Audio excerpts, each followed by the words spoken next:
प्रिय दर्शकवृन्द, शुभ दिन। अन्तर्मनका भावहरूको बन्न खोज्दै मलम, समावेशी आवाज हो सङ्घर्षमा कलम भने उत्कोषका साथ निरन्तर हामीहरू क्रियाशील रहँदै विभिन्न स्रष्टा साधकहरूलाई मञ्च प्रदान गर्दै विभिन्न धार्मिक संस्कार संस्कृतिहरूको संरक्षण गर्दै हाम्रा विभिन्न अनुष्ठानहरूको चर्चा परिचर्चा गर्दै अगाडि बढ्ने क्रममा हामीले यो सक नेपालका माध्यमबाट पछिल्लो समय यहाँहरूकै माया, ममता, सद्भाव, स्नेह र शुभेच्छाका कारण विभिन्न जन्म जयन्ती सन्दर्भहरूलाई, विभिन्न उत्सवहरूलाई, पर्वहरूलाई पनि हामीले संक्षिप्त रूपमा तिनीहरूको ऐतिहासिकता के छ त भन्ने विषयमा हामीले सामान्य जानकारीहरू प्रस्तुत गर्दै आएका छौँ। र यसै सन्दर्भमा आज शङ्कराचार्य जयन्तीको सन्दर्भ पारेर म असफल गौतम पुनः उपस्थित भएको छु। प्रिय दर्शकबिन, तपाईहरूले हेर्दै हुनुहुन्छ सङ्घर्षमा कलमको आधिकारिक च्यानल सक नेपाल। यो पहिलो पटक तपाईहरूले हाम्रो च्यानल हेर्दै हुनुहुन्छ भनेदेखि कस्तो लागिरहेको छ? लाइक, कमेन्ट, सेयर, सब्सक्राइब गरेर सदस्यता लिन र सुझाव सल्लाह प्रतिक्रिया दिन पनि नबिर्सनुहोला। यहाँहरूकै माया, ममता र सद्भावले गर्दाखेरि नै हाम्रा कार्यक्रमहरू थप परिष्कृत, परिमार्जित गराउने हामीलाई प्रेरणा र हौसला मिलेका छन्। आगामी दिनमा पनि यहाँहरूको यस्तै साथ सहयोग हामीलाई निरन्तर रहनेछ भन्ने अपेक्षा राखेका छौँ। प्रिय दर्शकबिन, समयको कालक्रममा हामीले हाम्रो कार्यक्रमलाई परिष्कृत र थप परिमार्जित बनाउने क्रममा आज फेरि एउटा यस्तै जयन्तीको सन्दर्भ पारेर उपस्थित भएका छौँ। तपाईहरूले नै सक नेपालका माध्यमबाट एउटा साहित्यिक कार्यक्रम मात्रै, सरजाम मात्रै सञ्चालन गरेर भएन। विभिन्न श्रेष्ठ साधकहरूका चिनारीहरू पनि प्रस्तुत गर्नु पर्यो। हाम्रा सनातन धर्म, संस्कार, संस्कृतिसँग जोडिएका सन्दर्भहरूलाई पनि प्रस्तुत गर्न पर्यो भनेर जुन हामीहरूलाई माया देखाउनु भयो, जुन प्रेरणा दिनुभयो, त्यसैको उपज हामीले यी विभिन्न सन्दर्भहरूलाई लिएर यी सम्पूर्ण जानकारीहरू हामीले दिन नसके तापनि हामीसँग भएका केही सन्दर्भ सामग्रीहरूलाई हामीले यो च्यानलका माध्यमबाट प्रस्तुत गर्दै आइरहेका छौँ। र ती हाम्रा कार्यक्रमहरूलाई, श्रृङ्खलाहरूलाई पनि यहाँले निकै माया गर्नुभएको छ, मन पराउनु भएको छ। त्यसका प्रति हामी नतमस्तक छौँ र आभार प्रकट गर्दछौँ। र कतिपय दर्शकज्यूहरूले, दर्शक महानुभावहरूले व्यावहारिक रूपमा, व्यक्तिगत जीवनसँग सम्बन्धित केही प्रश्नहरू, जिज्ञासाहरू पनि राख्नु भएको छ। त्यसलाई पनि हामी पछि सम्बोधन गर्दै तपाईँहरूलाई त्यसका बारेमा पनि हामीहरू जानकारी दिँदै जानेछौँ। र यद्यपि के हो भने एउटा असफल गौतम नेपाली साहित्यको विद्यार्थी मात्र होइन कि एउटा नेपाली हुनाका नाताले वैदिक सनातन धर्म, संस्कार, संस्कृति अनुसार त्यो संस्कारमा हुर्केको एउटा नेपाल आमाको सपूत हुनाले हाम्रा यी संस्कार र संस्कृतिहरूलाई मेटिन दिनु हुँदैन भन्ने एउटा मूल ध्येय चाहिँ हाम्रो अवश्य पनि हो। कतिपयले तपाईँ ज्योतिषी पनि हो, चिना टिप्पण पनि हेर्नुहुन्छ भन्ने खालका कुराहरू पनि यहाँहरूले जिज्ञासा राख्नु भएको थियो। ती आफ्नै ठाउँमा छन्। त्यसका ती सम्पूर्ण प्रश्नहरूका जवाफहरू तपाईँले हाम्रा कार्यक्रमहरू निरन्तर हेर्दै जानुहोला। हामी बिस्तारै दिँदै जानेछौँ, किनभने अहिले हतार छैन हाम्रा यसका बारेमा। असफल गौतमले के गर्छ, कसो गर्छ भन्ने तपाईँहरूलाई जुन लागेको छ त्यो स्वाभाविक नै हो। हरेक व्यक्तिहरूलाई एउटा व्यक्ति एउटा प्रेरणाको स्रोत हुन्छ, एउटा सन्दर्भले छोएको हुन्छ, उसको मन छोएको हुन्छ।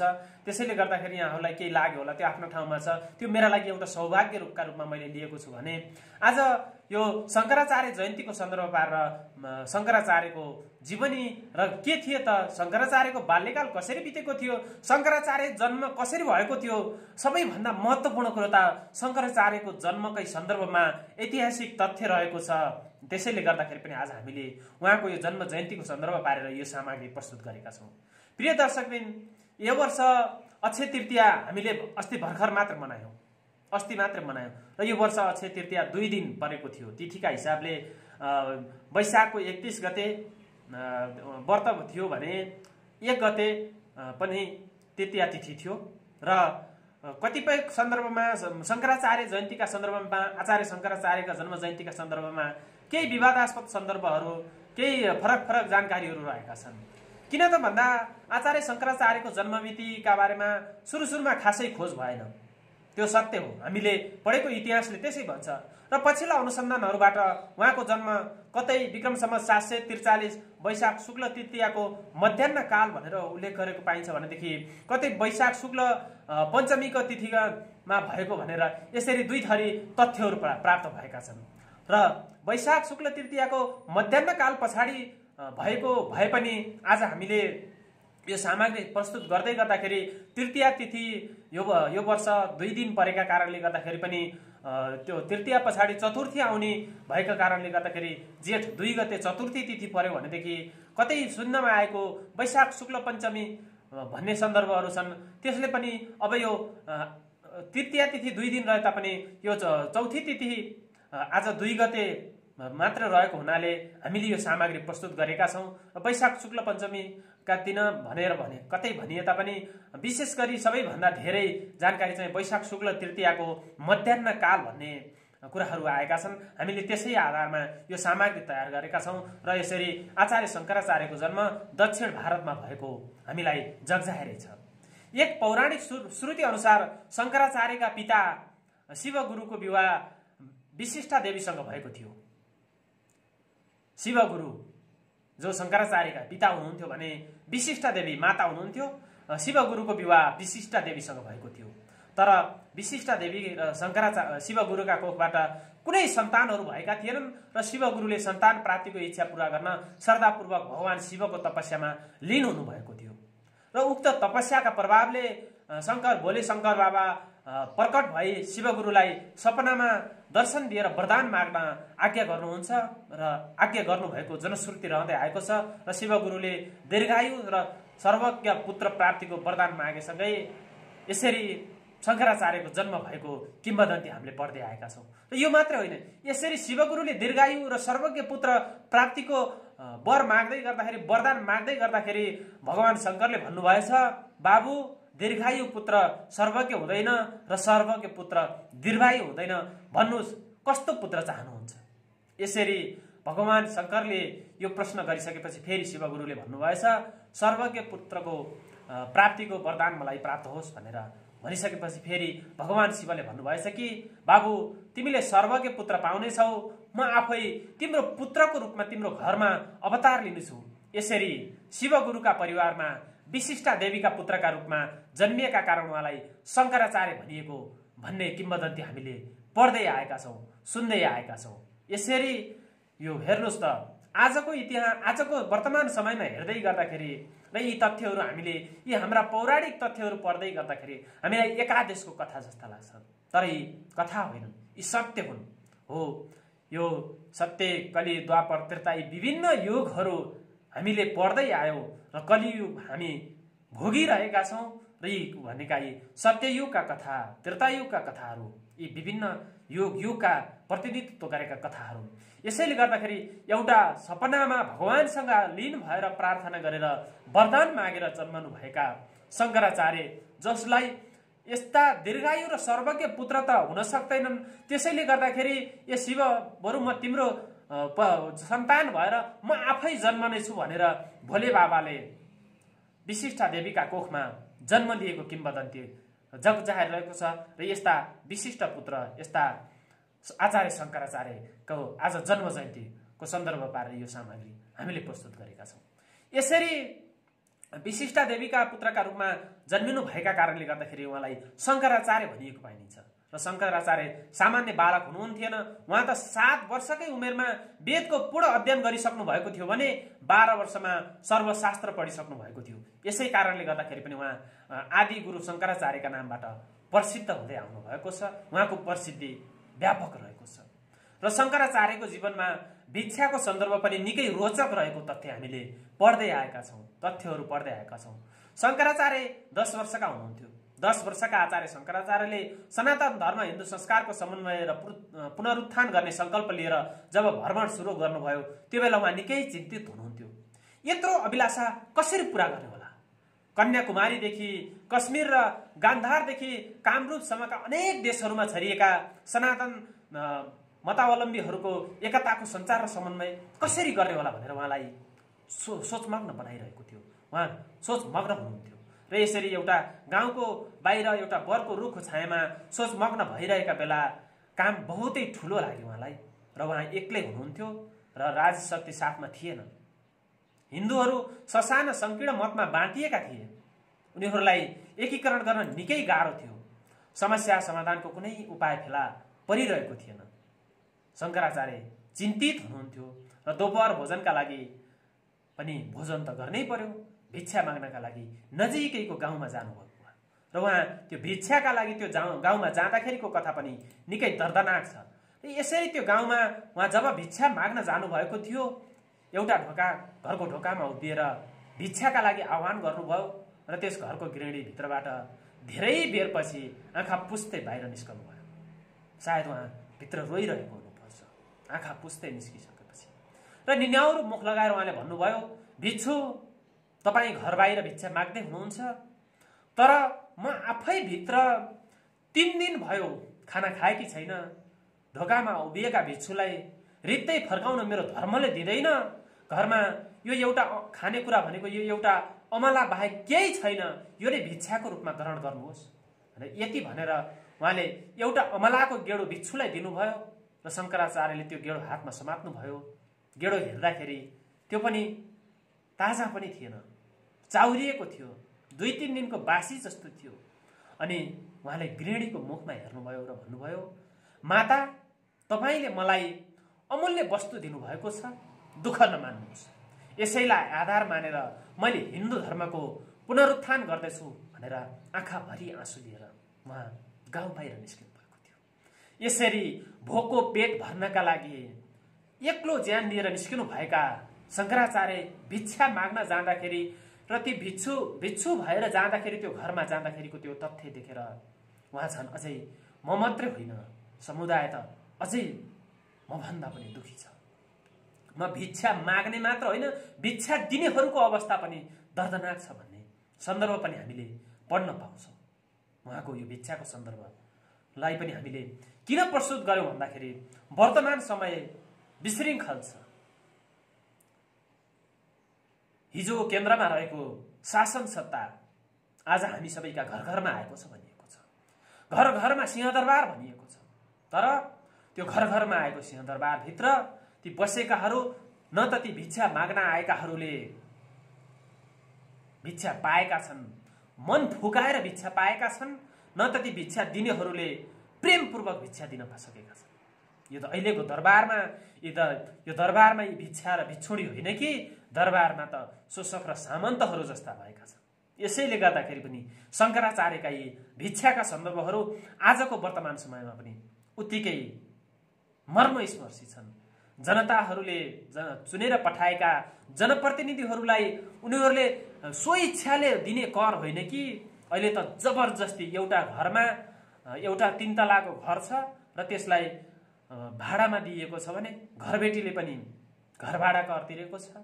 त्यसमा व्यवसाय गर्ने विभिन्न व्यक्तिहरूले पहिलो तलामा एउटा व्यवसाय गरिरहेको एउटा व्यक्ति होला, उसले पनि त्यो घरको भाडा तिरिरहेको छ। दोस्रो तलामा अर्को घर व्यवसाय गरिरहेको होला, उसले पनि भाडा तिरिरहेको छ। तेस्रो तलामा अर्काले अर्को व्यवसाय गरेको होला, उसले पनि भाडा तिरिरहेको छ। एउटै घरको एउटा सरकारका लागि उता घरबेटीले कर तिरिरहेको छ र ती तलै पछि फ्ल्याटै पछि बसेर व्यवसाय गर्नेहरूले पनि त्यही घरको 3 चोटि 4 चोटि कर तिरिरहेका छन्। यस्तो अवस्थामा यो सरकारलाई दिएको यो भिक्षा शङ्कराचार्य आदिको यो जन्म जयन्तीका सन्दर्भमा सम्झिँदै गर्दाखेरि हामीलाई एकैछिन भावविह्वल बनाउँछ। प्रिय दर्शकबिन, तपाईले यतिखेर हेर्दै हुनुहुन्छ सङ्घर्षमा कलमको आधिकारिक च्यानल सक नेपाल र यसलाई आजको श्रृङ्खलामा हामीले यो जेठ 2 गते अर्थात् वैशाख शुक्ल चतुर्दशी अर्थात् तृतीया पछिको मध्याह्नकाल शङ्कराचार्य जयन्ती आचार्य शङ्कर अर्थात् शङ्कराचार्य जयन्तीको सन्दर्भमा यो सन्दर्भ सामग्री मैले प्रस्तुत गरिरहेको छु।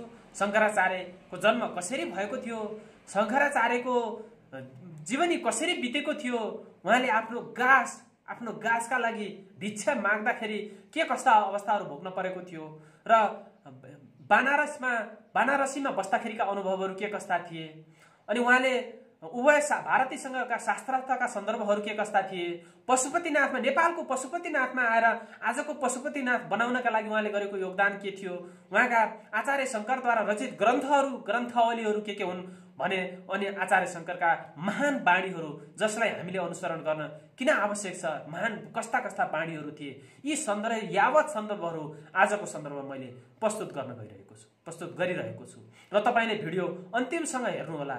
किन त भने यो एउटा सन्दर्भ सामग्री पछिल्लो पुस्ता पठनमा मात्र होइन, श्रव्य दृश्य सामग्रीका माध्यमबाट पनि सुसूचित हुन चाहिरहेका छन्। हो, हिजो मुनामदन खण्डकाव्य कयौं संस्करणहरू निस्केर पाठकहरूले पढ्नु भएको थियो र आज पाठकहरूले त्यो किताब किन्ने होइन, अहिले बजारमा किताब किन्ने होइन कि आफ्नो स्मार्टफोनमा घरमा बसेर मुनामदन सुन्न चाहनु भएको छ।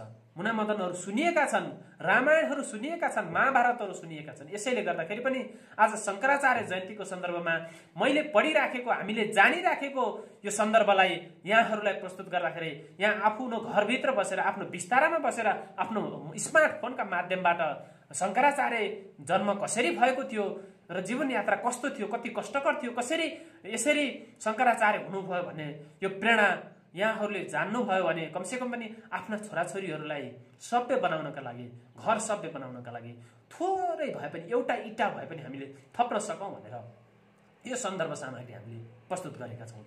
र शङ्कराचार्यको भिक्षाको सन्दर्भलाई मैले प्रस्तुत गरेँ र यसै गरी उहाँको बनारसमा रहँदाखेरिका बनारसका अनुभवहरू पनि उत्तिकै रोचक छन्। त्यसलाई पनि हामीले आजको सन्दर्भ सामग्रीमा प्रस्तुत गर्दैछौँ।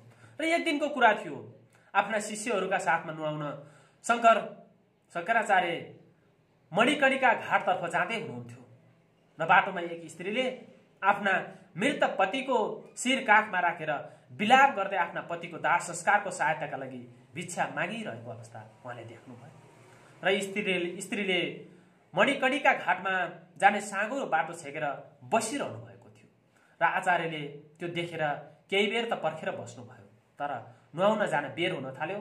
तर मणिकर्णिका जाने बाटो छिर्ने अन्यत्र बाटो थिएन। त्यसैले आचार्यले ती स्त्रीलाई भन्नुभयो, आमा, यस सबलाई अलिकति सार्नुभयो भने हामी नुहाउन जाने बाटो पाउँथ्यौँ।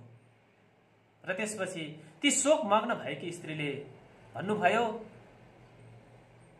केही समय त उहाँले केही पनि सुन्नु भएन, नसुने चाहिँ गरेर बस्नुभयो, केही सुन्नु भएन। र फेरि आचार्यले ठुलो स्वरमा त्यही कुरा दोहोऱ्याउनु भयो र त्यो दोहोऱ्याएको कुरा सुनेर ती स्त्रीले भन्नुभयो कि महात्मान, तपाईँले नै सबलाई सार्न भन्नुहोस् न।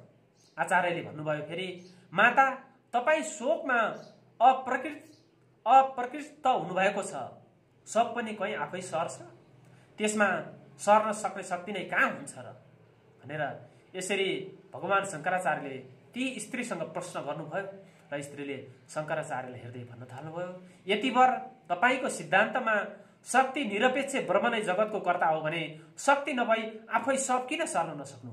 ब्रह्म पनि शक्तिको सापेक्ष हुन्छ भनेर भनिसकेपछि शङ्कराचार्यको मथिङ्गलमा छोयो र उहाँले स्त्रीको ज्ञानपूर्ण वचन सुनेर अचम्म पर्दै आचार्यले विचारमग्न हुनुभयो र उहाँले अनुभव गर्नुभयो कि जीव र ब्रह्म अभिन्न छन्, निर्विशेष ब्रह्म केवल द्रष्टा मात्र हुन्, जगतको रचना भने महामायाले नै गर्नुभएको भनेर उहाँले जीव र ब्रह्मको रूपलाई त्यो आफ्नो पतिको शव लिएर काखमा लिएर रोइरहेकी महिलाबाट ज्ञान आर्जन गर्नुभयो, शिक्षा प्राप्त गर्नु। र यसै गरी अर्को सन्दर्भ पनि उहाँको जिन्दगीमा जोडिएको छ। शङ्कराचार्य नुहाउन जाँदै हुनुहुन्थ्यो, उहाँले बाटोमा देख्नुभयो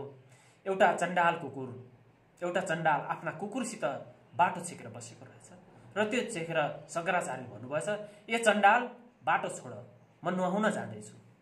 चण्डालले संस्कृतका स्लोकमा भन्नुभएछ, ए साधु, तिमीले कसलाई बाटो छोड भनेका हो, शरीरलाई कि आत्मालाई?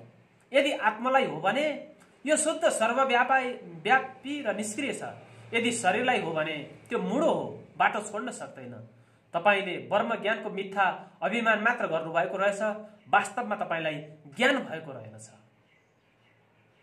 गंगा जलमा देखिने सूर्य छाया र मन्दिरमा देखिने सूर्यको छायामा केही अन्तर छ? केही यही हो तिम्रो ब्रह्म ज्ञान भनेर यसरी ती चण्डालले प्रश्न गरिसकेपछि शङ्कराचार्यलाई फेरि अर्को ज्ञान प्राप्ति भयो र उहाँले बुझ्नुभयो कि ब्रह्मज्ञानको मिथ्या अभिमानको सन्दर्भलाई र यसरी एउटा नुहाउन जाँदै गर्दाखेरि स्नान गर्न जानका लागि आफ्नो आत्मा भौतिक र यो शरीर शुद्धिका लागि नुहाउन जाँदै गर्दाखेरि ती बाटामा भेटिएका ती चण्डालहरू जसलाई चण्डालका रूपमा हेरिन्थ्यो समाजमा, त्यति तत्कालीन समाजमा, र ती स्त्री जो आफ्नो पति वियोगमा परेर विह्वल भएकी थिइन्। यसरी यसबाट हामीले के ज्ञान आर्जन गर्न सक्छौँ भनेदेखि हिजोको युगमा एउटा चण्डालबाट पनि तपस्वीहरूले, ऋषिमुनिहरूले, शङ्कराचार्यहरूले ज्ञान आर्जन गरेका थिए, असल ज्ञान आर्जन गरेका थिए र शोकमा डुबेकी, शोक मग्न भएकी स्त्रीबाट पनि ज्ञान आर्जन गरेका थिए भन्ने हामीले बुझ्न पाउँछौँ। र यस्ता सन्दर्भ उहाँको बनारसमा रहँदाखेरि नुहाउन जाँदाखेरिका सन्दर्भसँग जोडिएका किम्वदन्तीहरू पनि हामीले पढ्दै आएका छौँ र उभय भारतीसँगको शास्त्रास्त्र सन्दर्भ पनि उत्तिकै महत्त्वपूर्ण छ, जसलाई पनि हामीले जान्नै पर्ने अवस्था हुन्छ। आचार्य शङ्कराचार्यले आफ्नो दिग्विजय अभियान काशीमा महाविद्वान मण्डल मिश्रको शास्त्रास्त्रबाट थालनी गर्नुभएको थियो। जसले शास्त्रास्त्र हार्छ उसले अर्काको शिष्यत्व ग्रहण गर्ने शर्त साथ लामो शास्त्रास्त्र भयो भने जसमा उहाँले मण्डनलाई निरुत्तर बनाउनु भयो। यस उद्देश्यको मूल्याङ्कनकर्ता भएर बसेकी उभय भारतीले भन्नुभयो, मेरा पतिको पूर्ण पराजय भइसकेको छैन। शास्त्रास्त्रमा पत्नीलाई पतिको अर्धाङ्गिनी बनाइएको छ। मलाई शास्त्रास्त्रमा पराजित गरेर मात्र मेरा पतिको हार मानिनेछ। मलाई थाहा छ तपाईँ सर्वज्ञ हुनुहुन्छ, तथापि तपाईँसँग शास्त्रास्त्रका लागि पतिका तर्फबाट मैले आफूलाई प्रस्तुत गर्दछु। स्त्रीसँग आचार्य शङ्कर तयार हुनुहुन्थेन। एकछिन त यो वाक्य सुनेर उहाँलाई बक्कै नै फुटेन। केही बेरको मौनतापछि फेरि आचार्यले भन्नुभयो, देवी, यशस्वी पण्डितजन कहिले पनि स्त्रीसँग वाद गर्दैनन्। तपाईँको यो इच्छा उचित भएन। उभय भारतीले फेरि केही चर्को सुरमा भन्नुभयो, तपाईँले स्त्रीलाई किन तुच्छ ठान्नुहुन्छ? महर्षि यज्ञवल्लभले गाग्रीसँग र महर्षि जनकले सुलभा नामक नारीसँग शास्त्रास्त्र गर्नुभएकै हो। तपाईँले मसँग शास्त्रास्त्र गर्न किन नहुने? यदि तपाईँ मसँग शास्त्रास्त्र गर्न सक्नुहुन्न भने आफ्नो पराजय स्वीकार गर्नुहोस्। ती स्त्रीले उभय भारतीका यी बाणीहरू सुनिसकेपछि आचार्य शास्त्रास्त्र गर्न बाध्य हुनुभयो र उभय भारतीले आफ्ना पतिका कुराहरू पुनः प्रारम्भ गर्न थाल्नुभयो। उभय भारतीको सूक्ष्मभन्दा सूक्ष्मतर हुँदै प्रश्न गर्ने शैली देखेर आचार्य निकै विस्मित हुनुभयो। दिन प्रतिदिन शास्त्रास्त्र हुँदै गयो। कुनै पनि पक्ष शास्त्रास्त्रमा गलेन। प्रत्येक दिन बिहानै शास्त्रास्त्र आरम्भ भई मध्याह्नसम्म सञ्चालित रह्यो र फेरि अर्को दिन पुनः प्रारम्भ भयो। यसरी यो शास्त्रास्त्र 17 दिनसम्म सञ्चालित भयो।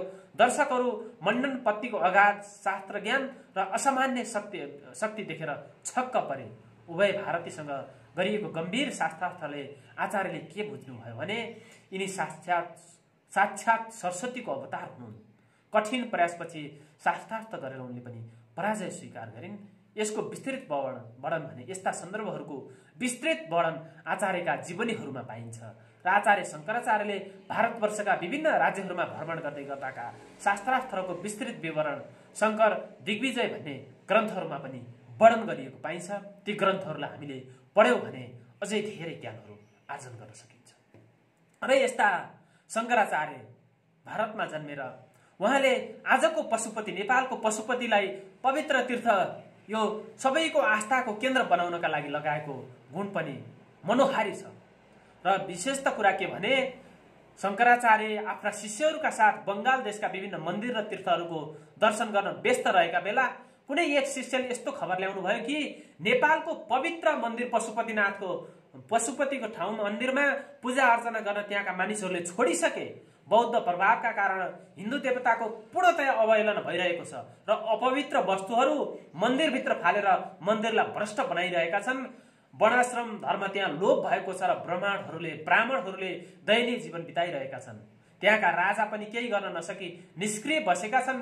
यस्ता भन्ने कुराहरू उहाँको कानमा परिसकेपछि, यस्ता कुरा सुनिसकेपछि आचार्यलाई पीर पर्न थाल्यो र उहाँले उनीहरूका कुराहरू सुनेर मनन गर्नुभयो र उनीहरूले आचार्यलाई नेपाल जानका लागि अनुरोध गरेसँगै त्यो बारम्बारको अनुरोधपछि उहाँ दैव इच्छा भन्ठानेर आचार्य नेपालतर्फ प्रस्थान गर्नुभएको थियो। शङ्कराचार्य नेपाल आउँदा उहाँको उमेर 28 देखि 30 वर्षको थियो भन्ने हामीले पढ्न पाउँछौँ। सन् 703 मा उहाँ नेपाल आउँदा सम्भवतः यहाँ लिच्छवी राजा शिवदेवले शासन गरेको अवस्था हुनुपर्छ र त्यस विषयमा इतिहासकारहरूमा केही मतभेद पाइन्छ, किनभने आचार्य शङ्करलाई कुनै राज्य शक्तिको आधार थिएन, अन्यथा उहाँका बारेमा तत्कालीन राजाका तर्फबाट इतिहासमा अवश्य अंकित गरिन्थ्यो। उहाँ जनमानसका आचार्य हुनुहुन्थ्यो र आज पनि जनमानसमा उहाँको कामको गहिरो छाप परेको छ। शङ्कराचार्य नेपाल आए कि आएनन् भन्ने विषयमा पनि समाचारले शङ्कराचार्य नेपाल आएका भन्ने समाचारले समस्त सनातन धर्मावलम्बीहरूको हृदयमा उत्साहको सञ्चार गर्यो र आचार्यको दर्शन गर्न पशुपतिनाथ क्षेत्रमा मानिसहरू ओहिरिन थाले। मन्दिरमा पूजा अर्चनाको व्यवस्था लथालिङ्ग देखेर आचार्यले आफ्ना शिष्यहरूलाई मन्दिरको सरसफाई गर्न भन्नुभयो। तत्काल एक स्तोत्र पाठ गरी शिवको भजन गर्न थाल्नुभयो। सम्पूर्ण शिष्यहरूले पनि आचार्यका साथ पशुपतिको पूजा अर्चना गर्न थाले र महादेवको जय ध्वनिले काठमाडौँका चारै दिशाहरू गुन्जयमान हुन थाले र पशुपतिनाथमा पुनः पूजा अर्चना हुन थाल्यो भन्ने सुनेर टाढा टाढाका मानिसहरू आएर मन्दिरमा दर्शन गर्न थाले र आचार्य आफैले पशुपतिनाथ मन्दिरको प्राङ्गणमा बसेर सबैलाई धर्मोपदेश गर्नुहुन्थ्यो र आचार्यद्वारा गरिएको मधुर शास्त्र व्याख्या सुनेर श्रोताहरूको हृदय आनन्दले गदगद हुन्थ्यो र यसरी नेपालमा हिन्दू धर्ममा नवजागरण देखिन थाल्यो र आचार्य शङ्कराचार्य यसरी नेपालमा आएर हिजो पशुपतिनाथको मा भएका ती नास्तिक गतिविधिहरूलाई उहाँले निस्तेज गरेर आजको पशुपतिनाथ बनाउनका लागि उहाँले पुर्याएको योगदान पनि चिरस्मरणीय छ। त्यसलाई हामीले कहिल्यै पनि बिर्सनु हुँदैन र यद्यपि आचार्य शङ्कराचार्यको नेपाल आगमन बारेका मतहरू पनि फरक फरक पाइन्छन्। प्राध्यापक गोपाल प्रसाद तिवारीले बलदेव उपाध्याय कृत श्री शङ्कराचार्य पुस्तकमा आचार्य नेपालमा आएको कुरा विस्तृत रूपमा वर्णन गर्नुभएको छ र त्यसलाई सन्दर्भ भने त्यति खुलिरहेको छैन भने सिल्वा लेबीले शङ्कराचार्य नाम गरेका सन्यासी नेपालमा 2 पटक आएको उल्लेख गरेको पाइन्छ र आचार्य शङ्कर नेपाल आएको कुरा अङ्ग्रेजहरूका इतिहासमा पनि उल्लेख गरेको पाइन्छ र 1 पटक आउनुभयो वा 2 पटक आउनुभयो त्यो तपस्यलको कुरा रह्यो। तर के भने शङ्कराचार्य नेपाल आएर आजको पशुपतिनाथ जबैको आराध्य देवता जबैको आराधनाको केन्द्र बनाउनका लागि उहाँले स्तुत्य कर्म गरेर जानुभएको थियो र त्यसले पनि हामीले शङ्कराचार्यलाई कहिले बिर्सन हुँदैन र यस्ता आचार्य शङ्करद्वारा विभिन्न ग्रन्थहरू रचना गरिएका छन्। ती ग्रन्थहरू पनि हाम्रा जीवनका लागि उत्तिकै सहयोगी सामग्री हुन्। हामीले ती ग्रन्थहरूलाई सबै ग्रन्थहरू पढ्न नसके पनि केही एउटा दुईटा भए पनि उहाँको जीवनी पढ्न सक्यौँ भने पनि र आजको यो सन्दर्भ सामग्री मात्रै हामीले राम्ररी हाम्रा दर्शक श्रोताहरूले राम्ररी सुन्नुभयो भने पनि यहाँहरूको जीवन धन्य हुनेछ भन्ने हामीलाई लाग्छ र आचार्य शङ्करको नामबाट 22 वटा भाष्य ग्रन्थ, 54 वटा उपदेश र प्रकरण ग्रन्थ तथा 75 वटा स्तोत्रहरू प्रकाशन भएका थिए। हेर्नुहोस् त, आज हामी 2टा यत्रा किताबहरू लेख्यौँ भने फुटानी गर्न थाल्छौँ। महानन्द सापकोटाले भन्नुभएको थियो नि, रित्तो गाग्रो टिटिन्न बज्छ अनि केही पनि नभएका रित्ताहरूले फुटानी गर्छ भने जस्तै आजको समाज पनि त्यस्तै छ, फुटानी गर्नेहरूको छ। तर आचार्य शङ्करद्वारा रचित हेर्नुहोस् त 22 भाष्य ग्रन्थ, 54 वटा उपदेश तथा प्रकरण ग्रन्थ र 75 वटा स्तोत्रहरू उहाँले वैदिक सनातन धर्म संस्कार संस्कृतिका लागि यस्ता महत्त्वपूर्ण ओजस्वी ग्रन्थहरू दिएर जानुभएको छ। शारीरिक भाष्य सर्वाधिक महत्त्वपूर्ण कृति हो आचार्य शङ्करको। श्रीमद् भगवत गीताको शङ्कर भाष्य आजसम्मकै गीता ग्रन्थको व्याख्याका लागि आधार मानिन्छ। कसैले सम्पूर्ण रचना शङ्कराचार्यको होइन भनेर केही टीका टिप्पणीहरू गरेका पनि हुन सक्छन्। केही रचनाहरू प्रशस्ति गरिएको बताउने विद्वानहरू पनि छन् र स्वामी विवेकानन्दले भने आचार्य शङ्करलाई आजसम्मको सर्वाधिक उर्वर मस्तिष्क भयो भनेर व्याख्या गर्नुभएको छ र उहाँले अमेरिकामा रहँदा अद्वैत दर्शनको व्याख्या सुन्न त्यहाँका वैज्ञानिकहरू घण्टौं ध्यानपूर्वक सुन्ने गरेको विवरण पनि उल्लेख गर्नुभएको पाइन्छ। यो कुरा विवेकानन्द साहित्यमा पत्रावलीमा उल्लेख भएको पाइन्छ र यी सन्दर्भहरू यी हामीहरूले पढेका इतिहासहरू तथ्यहरू यी सबै बुझ्दाखेरि आचार्य शङ्कराचार्यले हिन्दू धर्मको उत्थानका लागि पुर्याएको योगदान, वैदिक सनातन धर्म संस्कार संस्कृतिका लागि दिएको योगदान चिरस्मरणीय छ। हिजोको समयमा हिन्दू धर्मबाट उत्पत्ति भएका 75वटा ससाना मतावलम्बीहरूका प्रमुख शास्त्रस्थहरू समाजमा विद्यमान थिए र आचार्य शङ्करले जैन र बौद्ध मतावलम्बीहरूलाई पनि समावेश गर्दा उहाँले लगभग 80वटा मतावलम्बीहरूसँग विभिन्न स्थानमा शास्त्रार्थ गर्नुभएको थियो। यी सबै मत वेदमूलक हुन् भनेर परिश्रमपूर्वक उहाँले सबैको चित्त बुझाइ एक वैदिक धर्मको रचना गर्नुभयो, जसको प्रयासले गर्दा हिन्दू, बौद्ध, जैन लगायतका सबै धर्म संस्कारका मत सम्प्रदायहरू विशाल सनातन वैदिक वृक्षका शाखाहरू हुन् भनेर उहाँले प्रमाणित गरेर छोड्नुभयो र उहाँको जीवनी र बाणीले आजसम्म हिन्दू धर्मको गति नियन्त्रित र नियमित भइरहेको छ। यसैले उहाँलाई भगवान शङ्करको अवतार मानिन्छ भने उहाँले गरेका धर्मोपदेश र मोक्ष प्राप्तिको अवधारणाको आधारमा बनाइएका उहाँलाई प्रच्छन्न बुद्ध भनेर पनि उपाधि दिने गरेको, नमन गर्ने गरेको पाइन्छ। उहाँको योगदानकै कारण आज समस्त हिन्दू, बौद्ध, जैन आदि ओमकार परिवारका सम्प्रदायहरूलाई आफूले मानिआएको सम्प्रदाय श्रद्धा र आदर गर्ने गरेको पाइन्छ। त्यसैले गर्दा समयको कालक्रममा पछिल्लो समयमा धर्म संस्कारका विषयमा, धर्महरूका विषयमा विभिन्न सन्दर्भहरू, टीका टिप्पणीहरू, लान्छनाहरू लगाइएका छन्। त्यो होइन, हिजो शङ्कराचार्यले ती विभिन्न मतावलम्बीहरूका ससाना अवधारणाहरूलाई, शास्त्रार्थहरूलाई एकीकृत गरेर 75वटा हिन्दू धर्महरूबाट उत्पत्ति भएका 75वटा र जैन र बौद्ध धर्मावलम्बीहरूका 5वटा गरी 80वटा मतावलम्बीहरूलाई एक ठानमा एकीकृत गरेर उहाँले एक विराट बौद्धिक धर्मको रचना गर्नुभएको थियो र जहाँ त्यो यसलाई वैदिक वृक्षका रूपमा अंगीकार गरेर त्यहाँ हिन्दू, बौद्ध, जैन र ओमकार परिवारहरूलाई एकीकृत गर्नुभएको थियो। तर आज हामीले धर्मका नाममा परिवारभित्र झगडा मचाइरहेका छौँ। त्यो हाम्रा लागि दुःखद कुरा हो। र यस्ता महान आचार्य शङ्करका कमसेकम हामीले एउटा मात्रै बाणी भए तापनि कण्ठ गर्न सक्यौँ भनेदेखि, हाम्रो मस्तिष्कमा एउटा बाणी राख्न सक्यौँ भनेदेखि हामी धन्य हुन्छौँ। जसरी उहाँले भन्नुभएको थियो कि जसरी कमलपित्तका रोगीले केवल पहेँलो मात्र देख्छ, त्यसै गरी अज्ञानले गर्दा मानिसले आत्मालाई देह रूपमा देख्छ। वस्तुत तिमी परमात्मा हो, तर त्यो अज्ञानको कारण नै तिमीले आफूलाई देहको बन्धनमा ग्रस्त पाउँछौ र त्यहाँबाट जन्म मरणको चक्र सुरु हुन जान्छ भनेर उहाँले यसरी मान्छेलाई देह र आत्माका बीचमा, आत्मा र देहका रूपमा भेद छुट्याउन सिकाउनु भएको थियो। र उहाँले भन्नुभएको थियो, माता, पिता, पुत्र, बन्धु अथवा अन्य कसैबाट मेरो त्राण छैन। मेरो मस्तिष्कमा स्थित श्री गुरुदेवका चरण कमलमा नै मेरो परम त्राण र कल्याण छ भन्नुभएको थियो। उहाँले यसरी मस्तिष्कमा स्थित भएको श्री गुरुदेवका चरण कमलमा नै मेरो परम त्राण र कल्याण छ हो। हाम्रो मस्तिष्कमा हामीले जति भर्न सक्यौं, जति शास्त्रार्थ ज्ञान भर्न सक्यौं, सत् चेतना भर्न सक्यौं, सद्बुद्धि भर्न सक्यौं, त्यो नै सबैभन्दा ठुलो हो भन्ने उहाँको महान बाणी थियो। र उहाँले यस संसारमा 3 कुरा अत्यन्त दुर्लभ छन् भन्नुभएको छ र ती केवल ईश्वरको अनुकम्पाले मात्र प्राप्त हुन सक्छन् भन्नुभएको छ। र ती दुर्लभ मानिएका 3 कुरा हुन् कि मनुष्य जन्म, मुक्तिको इच्छा र महापुरुषको शरण। मान्छे भएर जन्म नपाउनु पनि सबैभन्दा ठुलो कुरा हो। र मुक्ति, यो विभिन्न मान्छेहरू अहिले पछिल्लो समयका समाज कस्तो भइरहेको छ भनेदेखि एउटा पारिवारिक बन्धनभित्र मात्रै, एउटा कचौराभित्र मात्रै मान्छे कैद भएर बसिरहेको छ। एउटा मान्छेले आफूलाई सामाजिक प्राणीका रूपमा विकसित गर्न सकिरहेको छैन। भन्न त उसले आफूलाई सामाजिक अभियन्ता भन्छ, सोशल वर्कर भन्न रुचाउँछ, तर ऊ के छ भन्दा एउटा परिवारभित्र आफ्ना श्रीमती, छोराछोरी, केटाकेटी भित्रको त्यो एउटा सानो कचौराभित्रबाट ऊ बाहिर निस्कन सकिन्छ। उसले के सोचिरहेको छ भन्दाखेरि उसले त्यही घर सम्झिरहेको छ, त्यही छोराछोरी सम्झिरहेको छ।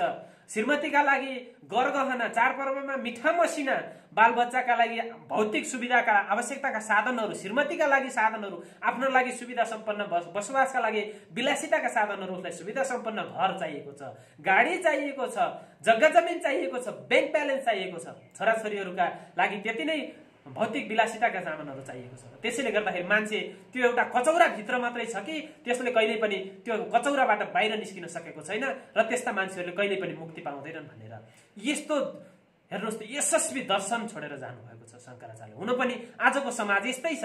एउटा पुरुष उसले आफ्नो घरमा वैवाहिक जीवनमा बाँधिसकेपछि उसले आफ्नी आमालाई बिर्सिरहेको छ, बाबालाई बिर्सिरहेको छ, श्रीमती भन्छ, छोराछोरी भन्छ, त्यो श्रीमती भित्रको त्यो एउटा कचौरा, त्यो सानो एउटा उसले जन्माएको, उसले जोडेको, आफ्नो जीवनमा जोडिन आएकी अर्धाङ्गिनी र त्यसबाट जन्मेका सन्तानहरूको, लालाबालाहरूको त्यति बन्धनभित्रै ऊ जकडिएर बसेको छ। उसले बाहिरी समाज कहिल्यै पनि हेर्न सकिरहेको छैन र उसले फेरि आफूलाई सामाजिक अभियन्ता भन्न पनि रुचाइरहेको छ। यस्तो त्यसैले गर्दाखेरि मनुष्य जन्म भएर जन्मिसकेपछि मुक्तिको इच्छा राख्न सक्नुपर्छ। त्यो पारिवारिक बन्धनबाट बाहिर छुट्न सक्नुपर्छ भने अर्को थियो भनेदेखि महापुरुषको सङ्गत, जहिले पनि असल व्यक्तिहरूको सङ्गत गर, महापुरुषहरूको सङ्गत गर। जबकि उसको क्षणमा एक क्षण मात्रै बस्न पाउँदाखेरि पनि तिमीलाई आनन्दको अनुभूति होस्, त्यस्ता पुरुषहरूको सङ्गत गर। हो, समाज यस्तो विशृङ्खल छ। हामी अहिले देशमा कोरोनाको महामारी छ, हामी बिरामी भएकालाई भेट्न जान्छौँ एउटा औपचारिकताका लागि। तर के गर्छौँ भन्दाखेरि ओहो मलाई त कस्तो हतार थियो, बल्ल बल्ल फुर्सद निकालेर भेट्न आएको हुन्छ। बिरामीलाई भेट्न गएको छ, फुर्सद निकालेर एकछिन 2 मिनेट अथवा 2 घण्टाको समय पनि उसले प्रेमपूर्वक त्यो बिरामीसँग भेट्न पाउँदैन भनेदेखि, त्यो समय खर्च गर्न सक्दैन भनेदेखि त्यो हतार गरेर त्यो बिरामी भेट्न जानुको के औचित्य? प्रेमले जानु पर्यो, प्रेमपूर्वक हुनु पर्यो जे चिज पनि। जबकि त्यो बिरामीलाई, त्यो मान्छे भेट्न आयो भन्दाखेरि त्यो बिरामीलाई पनि आनन्दको अनुभूति होस् न। ओहो मलाई त आतुरी छ, बल्ल बल्ल यसो समय निकालेर आएको, घर केटाकेटीहरू हेर्न छ, आमालाई पकाएर खुवाउन छ, बच्चालाई स्कुल पठाउन छ, यस्तै लुते धन्दा, यस्तै कुराहरू मात्रै सुनिन्छन्। अनि त्यस्ता व्यक्तिहरूबाट मुक्तिको इच्छा कसरी पुरा हुन्छ?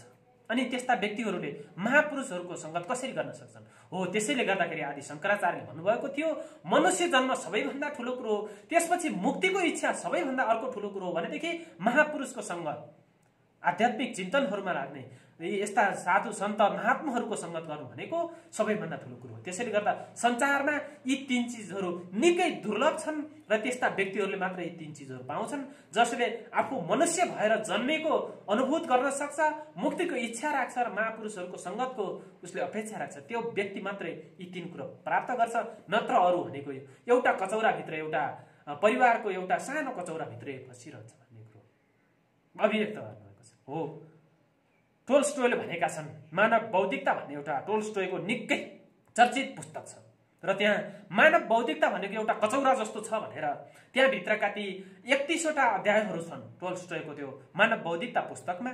र त्यहाँभित्रका ती 31वटा अध्यायमा समग्रमा मान्छेको बौद्धिकता भनेको एउटा कचौरा जस्तो छ र त्यो बौद्धिकता पनि कस्तो छ भने ऊ समुद्रमा जाँदाखेरि ऊ समुद्रबाट पानी ल्याउनका लागि एउटा कचौरा लिएर जान्छ। मानिसको बौद्धिकता त्यस्तो छ भनेर त्यो अभिव्यक्त भएको थियो। र आज आदि गुरु शङ्कराचार्यको यो जीवनी सन्दर्भमा, यो जन्म जयन्ती सन्दर्भमा यो सन्दर्भ सामग्री प्रस्तुत गर्दै गर्दाखेरि मैले झल्यास त्यो आफूले पढेको पुस्तक टोल्स्टोयको मानव बौद्धिकताको त्यो सन्दर्भले झनन्न मेरो मस्तिष्कमा मथिङ्ग हल्लायो। र यसै गरी शङ्कराचार्यले भन्नुभएको थियो मुक्तितर्फ अग्रसर गराउने साधनामा सर्वश्रेष्ठ व्यक्ति स्थान भनेको केवल एउटा भक्ति हो र स्वरूपको अनुसन्धानको नाम पनि भक्ति हो। त्यसैले गर्दाखेरि हामी जहिले पनि मुक्तिको मार्गमा चाहन्छौँ भनेदेखि त्यसको सबैभन्दा सर्वश्रेष्ठ स्थान भनेको केवल भक्ति हो र सर्वस्वरूपको अनुसन्धानको नाम पनि भक्ति हो भन्नुभएको थियो। र उहाँले भन्नुभएको छ, हे माता मलाई मुक्ति चाहिएन, धन सम्पत्ति सुख र ज्ञान पनि चाहिँदैन, मेरो केवल यही प्रार्थना छ जबसम्म शरीरमा प्राण रहन्छ तबसम्म तपाईँकै नाम लिइरहनु पाऊ। यसरी यी आदि गुरु शङ्कराचार्यले भन्नुभएको यो बाणीवाले के भन्नुभएको थियो भने मलाई केही चाहिँदैन, मलाई मुक्ति पनि चाहिएन भो, धन सम्पत्ति पनि चाहिँदैन भो, मेरो अब केही प्रार्थना छैन कि जबसम्म शरीरमा प्राण रहन्छ मैले हजुरकै नाम लिइरहन पाऊँ भनेर यसरी उहाँले महान बाणीहरू छोडेर जानुभएको छ। यसरी आज शङ्कराचार्य जयन्ती मनाइरहँदाखेरि, हाम्रा घर आँगनमा शङ्कराचार्य जयन्ती आइरहँदाखेरि कमसेकम हामीले पनि उहाँका यी महान बाणीहरूबाट, उहाँको जीवन दर्शनबाट हामीले कमसेकम आफ्नो सोचलाई अलिकति परिवर्तन गर्न सक्यौँ भने हामी धन्य हुनेछौँ भन्ने उद्देश्यले हामीले यो सन्दर्भ सामग्री प्रस्तुत गरेका हौँ।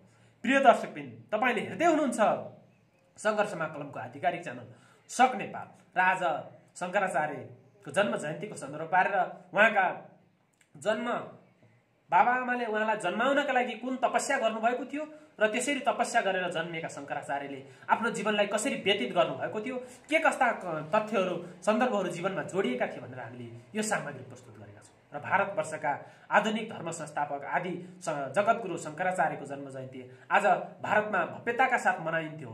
तर यो वर्ष कोरोनाका कारणले गर्दाखेरि ती जन्म जयन्तीहरू मनाउने अवस्था भएनन्। तापनि हामीले शङ्कराचार्यबाट प्रतिपादित अद्वैत दर्शन सूत्र र सिद्धान्तहरू अहिले पनि धर्मशास्त्रहरूमा कालजयी वचन बनेर रहेका छन्। शङ्कराचार्य एउटा असल कवि पनि हुनुहुन्थ्यो। सौन्दर्य लहरी, शिवानन्द लहरी, निर्वाण सल्कम लगायतका उहाँका थुप्रै भक्तिपूर्ण कविताहरू शङ्कराचार्यका देन हुन् नेपाली वाङ्मयका लागि। र वैदिक सनातन दर्शनले अब अर्को शङ्कराचार्य चाहेको अवस्था छ र ज्ञानको अनन्त स्रोत शङ्कराचार्य आजसम्म अनन्त हुनुहुन्छ, अमर हुनुहुन्छ र उहाँलाई हामीले उहाँका यस्ता स्तोत्रहरू, उहाँको जीवनी, उहाँले प्राप्त गर्नुभएका प्रेरणा, उहाँले दिनुभएका ती आदर्श वाणीहरूलाई अनुसरण गरेर हामीले शङ्कराचार्य बन्ने अभिलाषा त हामीले यो कलियुगमा शङ्कराचार्यहरूको जन्म त हुँदैन नहोला भनेर हामीले अपेक्षा गर्न सक्दैनौँ। किन त भन्दा यस्तो विशृङ्खल समाज छ, मान्छेहरू पाखण्डी भएका छन्, राष्ट्रघाती भएका छन्, बेइमानी भएका छन्। त्यसैले गर्दाखेरि अब यो बेइमानीहरूको सङ्गतमा यो सङ्गत गुनाको फल भने जस्तै आजको यो कलियुगमा भगवान आचार्य शङ्कराचार्यहरूको जन्म त एकादशको कथा हो। तर पनि आज शङ्कराचार्य जयन्तीको दिन पारेर हामीले कमसेकम आचार्य शङ्करको जन्म जयन्तीलाई, उहाँका यी राम्रा कर्महरूलाई, उहाँका यी अनुष्ठानहरूलाई अनुसरण गरेर हामीले कमसेकम एउटा मात्रै आचार्य शङ्कराचार्यको एउटा मात्रै आदर्श वाणीलाई हामीले मनन गर्न सक्यौँ, आफ्नो मस्तिष्कमा भर्न सक्यौँ भनेदेखि आज शङ्कराचार्य जयन्ती मनाउनुको सन्दर्भ सार्थक हुनेछ भन्दै आजको श्रृङ्खलाबाट म असफल गौतम पनि बिदा चाहन्छु। यहाँको बाँकी समय शुभ रहोस्।